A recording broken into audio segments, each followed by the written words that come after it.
nitakurunguza usirudie tena kwa mtu huyu. Wewe shetani utalungula sasa hivi. Shetani sunaiwa vile mimi nafanyaga wewe shetani. Mtu wapi rudi hapa tu. Turi hamwe na Yesu. Turi hamwe n'Imana. Nge nitwiringiye Imana Fabien. Bamishi yashize banyibye moto. Nza kubyira muganga ko banyibye moto. Sasta arambira ngo sasta z'ijoro ngira bingezeho. Moto yanjye nkaba narayibonye ni nayo najeho. Mureke nge no kuyatsa mwumve ni nzima bose.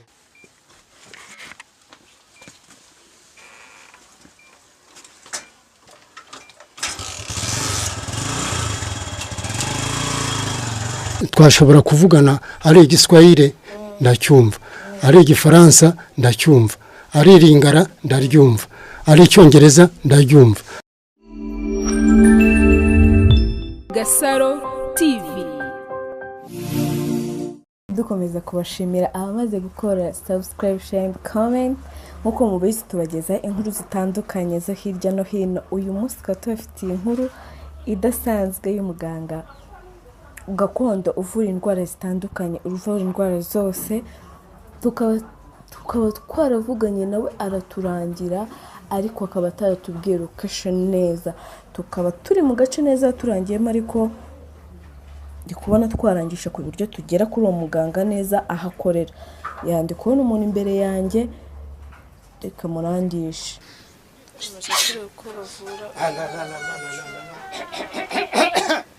Shetani. Kimbia, acha mtoto mwanaume. Unamfuata kunini wewe shetani? Wewe mimi nakurunguza wewe. Wewe shetani, mimi nitakurunguza usirudie tena kwa mtu huyu. Wewe shetani utalungula sasa hivi. Shetani sunaiwa vile mimi nafanyaga wewe shetani. Mtu wapi Shetani wewe. Toka ndani ya huyu. Jina la Yesu. Turagie wewe. Tuwabarire. Turagie wewe utarudia. Kamata pale. Kamata. Asigaye umwe. Bado habayaisha. Baragiye. Na bari bagenda. Baragiye. Na numusigaye. Baragiye. Na numwe. Bose baragiye. Barakuretse. Baragiye.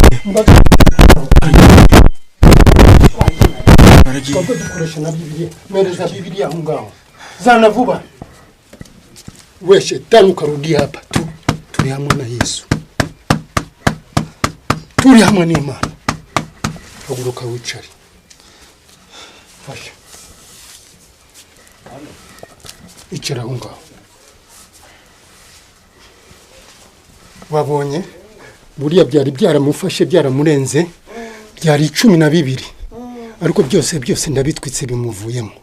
Uyu muriro n'ubashije kubitwika Byose urabizi ikizimu shetani yangana n'ikintu cyitwa umuriro. uko numvaga ijwi yavugaga mbere sibyo yari kuvuga kandi nureba buriya byose bimushizemo.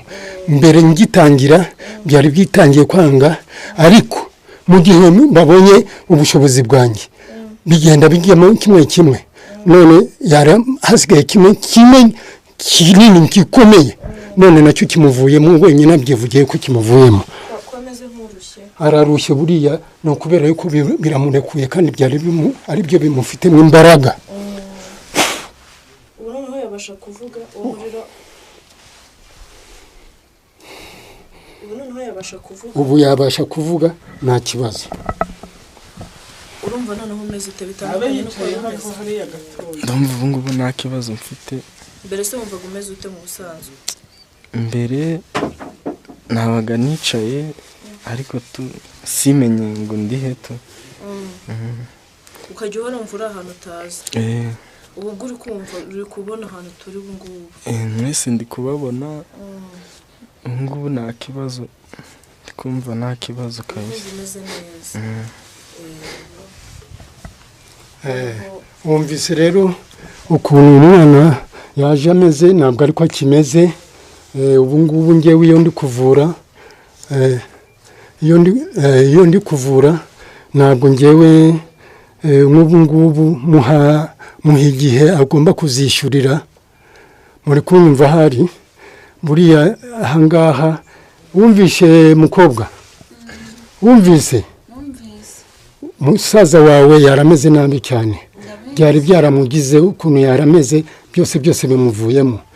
uzaza ahangaha rero kugira ngo ababyeyi bishime ugomba kureba akayoga k'ababyeyi ukagashyira aho ngaho mu minsi uzabona bitagarutse ubu ngubu nabitsiritse uzaza kunshimira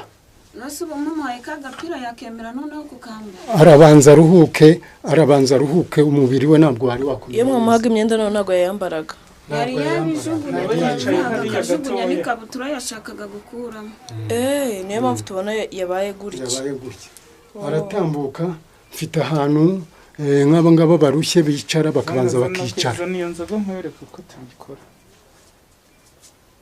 mbere yo kujya kwicara tunariyumvite nzagaruka kubashimira ndi kubona uko bimeze urakoze shyira hariya arambura hariya rangiza umuhango ku mwana yazanye ngaho bikore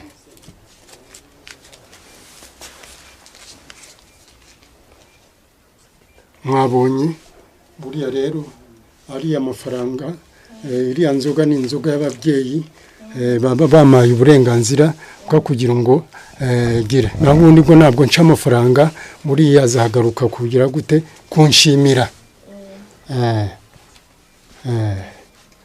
niko bimeze uriya muhango wo kubakozaho amafaranga bazanye ku kayoga k'abakuru se biba bishatse gusobanura yuko byerekana yuko ababyeyi babyishimiye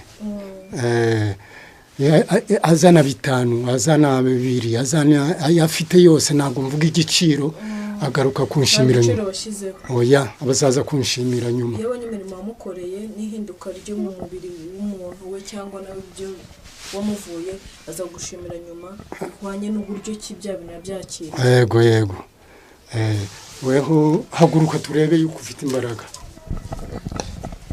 nureba yaje atameze gutya none dore afite imbaraga ari kubasha na kuvuga namwe muri kubyiyumvira tambuka ugende wicare hariya wicare aho ngaho kwa karago ubanze utuze ndibuze kukubwira amasaha uza kugendera umva mukobwa musaza wawe ubu ngubu gahunda zirarangiye abaye muzima nta bindi byongera kubigira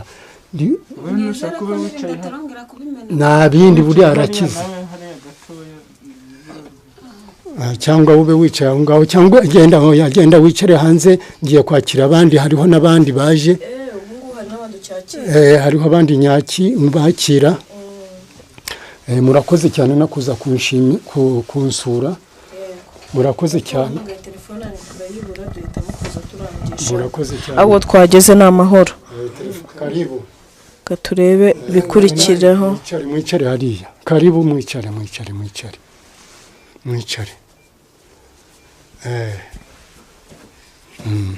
karibu babyeyi karibu habari muganga mzuri yule mtu wa Bukavu munanifuata mnajua Kiswahili muzi Kiswahili mimi naweza kuongea naye Kiswahili sana watoto wangu wote walipona ndio maana kukuja hapa na huyu bibi yangu kusudi utuone na tuko wazima lakini watoto sikukuya nao juu ya bato sasa asante sana unafaa mzuri sasa aravuze uyu muntu nureba imiti yanjye irakora pe n'umuntu uri Bukavu n'umuntu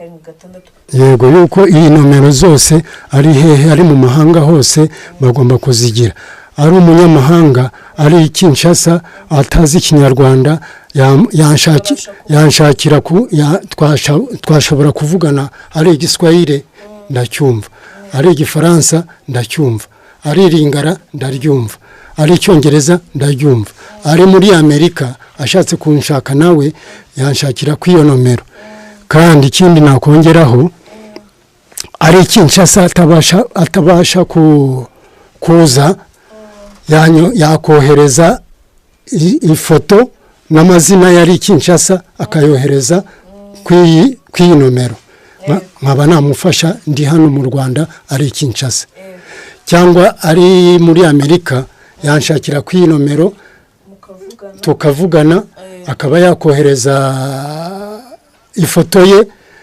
n'amazina ye nkaba namufasha ndi hano nawe ari iyo ngiyo yuko bano babyeyi nkorana nabo mwumvise ababyeyi nkorana nabo mwumvishe ngomba kubahamagara njyewe ndi hano bakaba bangira aho ngaho i Kinshasa cyangwa bakaba bangira muri Amerika cyangwa mu mahanga hose. Kasa wakoze cyane kuba duhaye karibu iwawe tukaba twabashije kureba ibikorwa bya ukora umunsi ku wundi ubufasha uhereza abantu, tukaba twishimiye kuba watwakiriye Kasa, tukaba twabonye uko ukora ubuvuzi bwawe, tukabona ko bagushimira, twabonye ko ibintu ukora ari ukuri koko. Ubutaha tuzagaruka natwe tuje kureba mbese bigeze he, bimeze bite, tugaruke kubasura ntabwo kiba kituzanye gusa ari ukuza kumenya ngo mukora mute. Nta kibazo murakoze. Ya murakoze cyane. Hari ntabwo mwagera ahantu h'umuvuzi aho umuvuzi nkanjye umusaza muri abana banjye mungana n'abana banjye ngo muhave mudasomye ku kantu. Kano kantu ni akantu umuntu wese waje mu iyi nzu agomba kugafata akasomaho kugira ngo ababyeyi bagende ugenda amahoro mu nzira, ababyeyi ugendane nabo n'ababyeyi ugendane nabo mu nzira.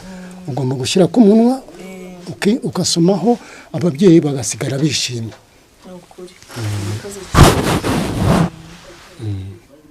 Saa tuzagaruka kubasura ubutaha. Nawe se naho wakoze kuza kushima. Urakoze cyane tuzagaruka. Na moto iri hariya ngira ngo mwayibonye. Nawe ugomba gusomaho gakeya.